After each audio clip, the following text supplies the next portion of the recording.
இந்திய அரசியலமைப்பின் ஆர்டிகிள் 74 என்ன சொல்கிறது என்பதை இப்போது எளிமையாக பார்க்கலாம். ஜனாதிபதிக்கு ஆலோசனை வழங்கும் அமைச்சரவை பற்றி பேசுகிறது.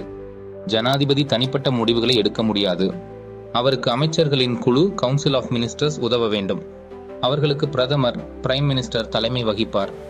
முக்கியமாக அமைச்சரவையின் ஆலோசனை ஜனாதிபதிக்கு கட்டாயம் பின்பற்ற வேண்டும். அமைச்சர்களின் ஆலோசனை குறித்து நீதிமன்றத்தில் கேட்க முடியாது.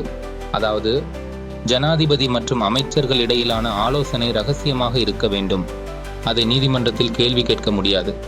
உதாரணம், ஜனாதிபதி ஒரு சட்டத்தை ஒப்புதல் அளிக்க வேண்டிய நேரம் அவர் தனக்கே விருப்பப்பட்ட மாதிரியான முடிவை எடுக்க முடியாது.